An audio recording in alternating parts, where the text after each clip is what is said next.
دیوبندی بریلوی اہل حدیث یہ بھی ہیں، اور شافعی حنبلی حنفی وہ بھی ہیں. کسی نہ کسی مسلک کو اختیار کیے بغیر آپ اسلام پر چل ہی نہیں سکتے، کیونکہ یہ جتنے مسالک ہیں حنفی شافعی حنبلی وغیرہ یہ راستے ہیں اور منزل محمدی ہے. تو یہ راستے ہیں تو کوئی نہ کوئی راستہ آپ کو چوز کرنا ہی پڑے گا. ایون دیوبندی بریلوی اہل حدیث جو فرقہ وارانہ جو مسلک بنے ہوئے ہیں ان میں بھی کوئی ایک آپ کو چوز کرنا ہی پڑے گا. ان سب سے بالا تر ہو کر آپ جا ہی نہیں سکتے. آپ اگر اس سے تینوں چاروں سے ہٹیں گے تو آپ ایک نیا مسلک اختیار کریں گے، وہ بھی ایک مسلک ہوگا، وہ بھی ایک راستہ ہوگا، تو پھر کیا کریں گے؟ لہذا آپ کو کوئی ایک مسلک دیوبندی بریلوی اہل حدیث کوئی ایک آپ کو اختیار کرنا پڑے گا عملی طور پر، کیونکہ کسی منزل پہ پہنچنے کے لیے عملی طور پر جو ہے کوئی نہ کوئی راستہ آپ کو اختیار کرنا پڑتا ہے.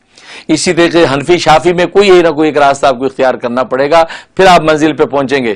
اب آپ یہ کہیں کہ نہیں میں کسی راستے کو اختیار نہیں کرتا، تو اس کا مطلب آپ ایک اور پانچواں راستہ بنائیں گے، تو راستہ پھر بھی آپ نے بنا لیا. تو اس کا مطلب یہ کہ آپ وہ اتحاد کی شکل تو نہ ہی.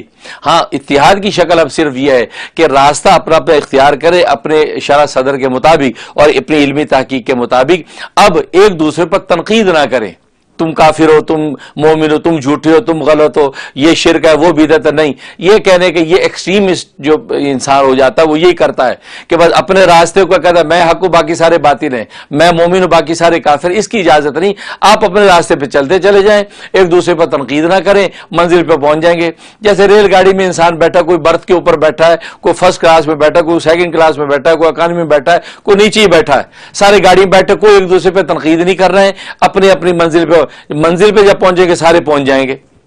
بالکل اسی طریقے سے آپ اپنا راستہ اختیار کریں، ایک دوسرے پر کرٹیسزم نہ کریں اور کفر اور اسلام کے فتوے نہ لگائیں اور آپ چلتے جائیں. لیکن ان راستوں میں سے کسی ایک راستے کو چوز کیے بغیر آپ منزل پہ پہنچ ہی نہیں سکتے. یہ لوگ جو دعویٰ کرتے تھے جی چھوڑے بالکل ہم کون ہیں جی، ہم نہ دیوبندی نہ ہم مسلمان ہیں. مسلمان نے تفسیر اس کی بیان کریں. آپ کس اسلام پہ چل رہے ہیں، آپ کو کسی نہ کسی دائرے میں جانا پڑے گا، یا آپ دیوبندی ہوں گے یا بریلوی ہوں گے یا اہل حدیث ہوں گے، لیکن ایک دوسرے پر کی پگڑیاں اچھالنا اس کی اجازت نہیں ہے. راستہ اپنا اپنا ہے. اور صحابہ کے زمانے میں بھی اختلافات رہے. ابو ذر غفاری کے اختلاف دوسرے صحابہ سے رہا، صحابہ کے آپس میں مسائل میں اختلاف رہے، لیکن انہوں نے ایسی ایک دوسرے پر کیچڑ نہیں اچھالے جیسے آج امت کے یہ فرقہ وارانہ آگ جو لوگوں کے اندر لگ گئی. ایسا نہیں اچھالا اور اپنے اپنے راستے پہ چلے رہے اور ایک دوسرے کے فتوے کا احترام کرتے رہے اور دونوں کو منزل محمدی مل گئی. یہ ہے اصل خلاصہ.